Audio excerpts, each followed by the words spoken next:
Ассаламу алейкум, уважаемые телезрители. В эфире передача «Сүбель Сөз». Я ее ведущий Турсунбек Амурзаков. Сегодня у нас в гостях первый казахстанский космонавт, народный герой Казахстана, герой Советского Союза, заслуженный летчик-испытатель СССР, генерал-майор авиации Аубакиров Тохтар Ангарбаевич. Тохтар Ангарбаевич, мы вас приветствуем в нашей студии. На сегодняшний день очень интересно, как дела обстоят в нашей космической отрасли. Это отрасль, которая вам ближе. Я хочу просто, как и вы, в общем, я наблюдаю со стороны, как развивается эта отрасль, потому что, вы понимаете, в силу своего возраста я уже немножко отошел от этих всех дел.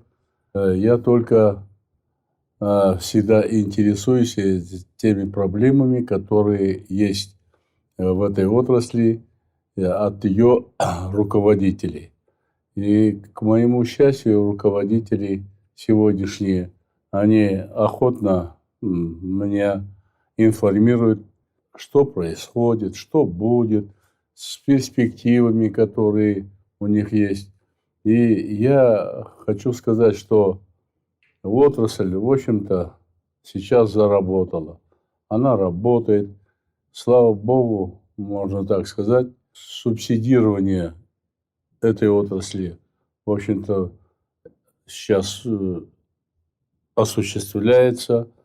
И есть все посылы, чтобы космическая отрасль у нас вышла на, в общем-то, на какую-то хорошую высоту. Почему? Потому что во многих ведущих университетах страны открыты факультеты именно по изучению космической отрасли. Есть и факультеты по изучению галактики и так далее.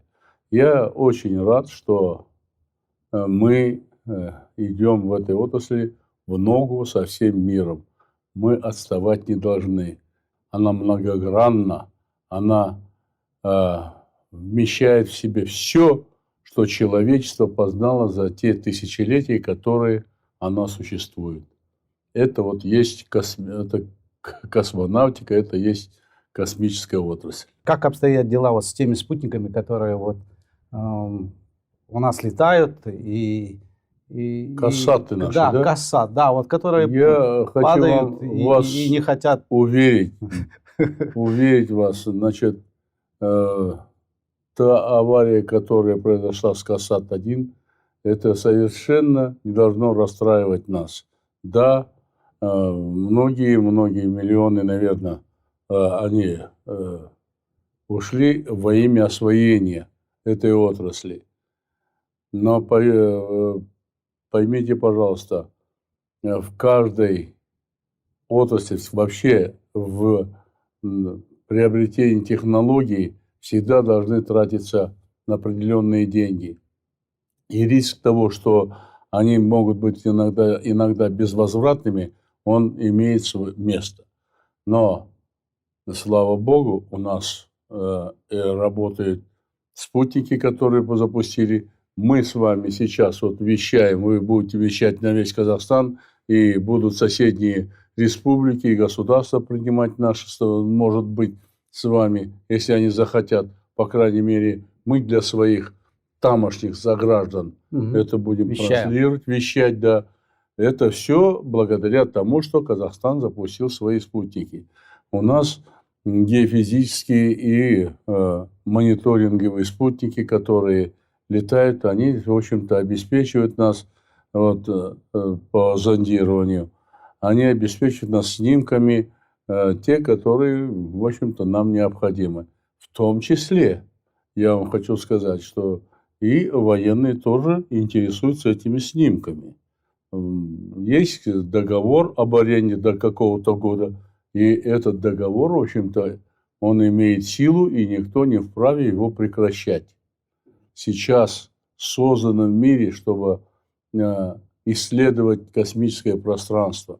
Мы только рады будем, что такая великая страна, как Россия, она нам как-то помогает в Освоение космического. освоение этого пространства, в этой отрасли, так будем говорить. И только совместно. И мы должны стараться, значит, создать совместные наши предприятия с россиянами. Уже имеем и своих инженеров в этом направлении. Пусть они молодые, пусть они учатся, но они инженеры, они получили знания в этой отрасли. Они станут когда-то большими, глубокими специалистами, и им эта вот интеграция очень-очень потребуется. Я с вами согласен, доктор Ангарбаевич. Я просто думаю, что мы должны вместе идти с теми державами, которые имеют сильную космическую отрасль. Это как Россия, это как Франция, как и другие государства. Это очень правильно. Вот у нас в Астане есть АО «Казахстан Гарыш Сапары». Вот что она из себя представляет? Что за организация? Как говорится, каковы цели и задачи этого вот комплекса, который вот у нас есть? Гарыш Сапары, они, АО, они сейчас собирают и спутники в том числе. Я скажу, что недалек тот день, когда, в общем-то, все комплектующие, которые сейчас где-то приобретаются, они будут создаваться и в Казахстане. Это рабочие места, и не просто рабочие места, заметьте, это высокотехнологичные, умные рабочие места. Очень надо в Казахстане развить инженерную сеть. Понимаете? Без инженерии, значит, в Казахстане не будет такого великого экономического потенциала. Только инженеры помогут создать сильное экономическое государство. Я в это верю. Все надо понятно. их добывать, Да. создавать.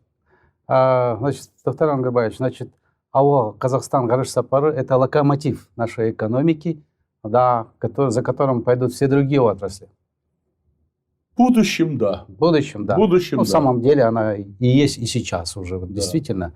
12 апреля вот прошел День всемирный, да. Да, День Авиации космонавтики. космонавтики. Да, я вас поздравляю с этим прошедшим праздником. Вот Ну, спасибо. обычно, как вы отмечаете этот праздник? Вас приглашают или еще какие-то вот мероприятия? Вот как вот проходит вот такой праздник? Как этот праздник проходит? Этот праздник проходит очень весело. Угу. Да, значит, этот праздник так посчастливилось мне, что я оказался у истоков, значит, космонавтики Казахстана. Вот, и как первопроходец я принял решение, что этот день, он должен отмечаться особо у нас в Казахстане. Я объявил, что у меня день открытых дверей, и все те, кто уважает космонавтику, все те, кто приветствует космонавтику вообще, приходите, мы пообщаемся по-дружески, за дастарханом. Ну, мы казахи, поэтому не накрывать дастархан мы не имеем права. Поэтому Согласен. дастархан в обилии, значит, можно хоть во что. Еще и поиграть в бильярд, кто хочет, в другие вещи, шахматы. Я выражаю большую признательность тем ребятам, которые в этот день приходят. Доктор Ангарбаевич, вот молодежь знает как патриота нашей страны. Вот когда вот мы начали вот эту передачу, вы сказали, что вы пришли со школы. То есть вы где-то проводили встречи с молодежью, с детьми, со школьниками. Вот нашу проблему. Как воспитать патриотами наших детей, нашу молодежь? Вот в этом плане что вы могли бы сказать? Для того, чтобы воспитать крепкий дух молодых ребят, с которыми я встречаюсь, я вот сегодня одел вот этот костюм, на котором у меня всегда висят эти звезды. Для чего? Для того, чтобы они видели. Знаешь, когда вот говорят, о, герой туда, да-да, а вот они увидели, знаете, мы все-таки люди, мы привыкли, ага, увидели, вот все блестит, все, значит, золотое, все это самое, и у него появляется, знаете, необычные чувства. Да, а вот я бы тоже хотел бы, понимаете, пришел бы я без этих вот наград, это было бы одно. А с этими наградами, когда я зашел, у них рождается, даже они не замечают, исподволь, там зарождается, я хочу быть таким. И тем более, когда я всегда пропагандирую любовь к своей родине. Я считаю, что это должны делать мы все, в том числе вот телевидение, это обязано сделать. Каждый, значит, урок, каждый вот показ должен начинаться с того, что мы любим наше Отечество, мы любим свою Родину. И без Родины я никто. Даже там, я говорю, вот я улетел далеко в космос, оттуда я так скучал по земле, я так скучал по своему дому. А дом – это моя Родина. Понимаете? Поэтому вот надо прививать молодым мальчишкам, этим девчонкам с детства любовь к Родине. Родину надо всегда ассоциировать с мамой. Мама – самый любимый человек в мире для всех нас, даже для вот меня, 73-летнего человека, самой дорогой у меня мама была, дорогая. Поэтому мы, если там все время говорим, что Родина – это мама, то у них это будет откладываться. И они, делая какие-то поступки, они уже будут пропускать через вот то сознание, в которое туда уже закапали, уже капают. Вот. Воспитывать патриотов – это не пустой звук. Да? Надо обязательно делать наших граждан патриотами своей страны. И чтобы они любили свою землю. И вы говорите, за тысячи километров в космосе вы жили пониманием своего дома, своей мамы, своего Каркаролинского района. Но во всяком случае говорят, что природа оказывает влияние на людей. То есть там, где красивая природа, там и хорошие люди. То есть вот это и есть закономерность. Вот в 91 году вот вы полетели в космос. Да, вот в космос, наверное, не зря дают героев. Я вот просто думаю, вот что у вас было интересного, вот что было такое, говорится, вот, опасного для того, что вы могли остаться там в космосе? Есть понятие опасной профессии. Опасные профессии – это профессии такие, как защитник Родины, это как подводники, это как летчики, космонавты, шахтеры всех мастей. Вот. Это профессии, которые сопряжены с опасностью невозврата. То есть дороги в одну сторону только. Поэтому и космонавт в том числе, это, вы представляете, это космос сам по себе, он уже загадка. А раз загадка, это неизведанный, это непонятный, что там может произойти. Теперь, когда космонавт уходит, он отрывается от всего. И самое главное, отрывается от техпомощи. Здесь везде, на машине техпомощь, даже, вот, допустим, где-то что-то такое, ЧС помогает, а там уже помочь некому. Там уходят навсегда. Поэтому, наверное, когда-то было принято присвоение звания Героя Советского Союза, это не потому, что это дань была моде или, значит, кому-то это очень захотелось. Нет, это была дана такая высокая государственная или всенародная оценка труда некоторых людей. А вот какие вот у вас был бы какой-то вот в космосе какой-то критический момент? Что-то такое запомнилось для вас, и вот вы Ну, до для сих меня пор оно... запомнилось первое. Это вообще сам выход в космос, когда ты и все это, значит, раз, и сердце у тебя вот начало здесь биться, и оно пока не село, оно все время здесь колотилось.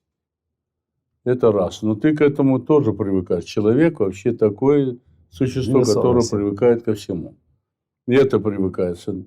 Я те 7 суток и 23 часа, не просто там 22 часа 58 минут находился в космосе. Я старался, как старший по возрасту среди всех, это делать, значит, ну, все это время, которое использовать впрок, в дело сделать. У нас очень большая была обширная программа «Казахстан Космос». Программа хорошая была. Поэтому я почти что мало спал очень. Я все время там старался работать, выполнять ее. И получилось так, когда что-то все мы, экипаж по заданию, все уснули. И я проснулся от того, что от какого-то тревожного чувства, непонятно. Что-то произошло такое, что даже во сне я почувствовал, что что-то не Опасность. такое, да. Оказывается, прекратили работать вентиляторы. А вентиляторы прекратили все работать только в одном случае, когда нет энергии. Энергия закончилась. Значит, произошла ориентация станции.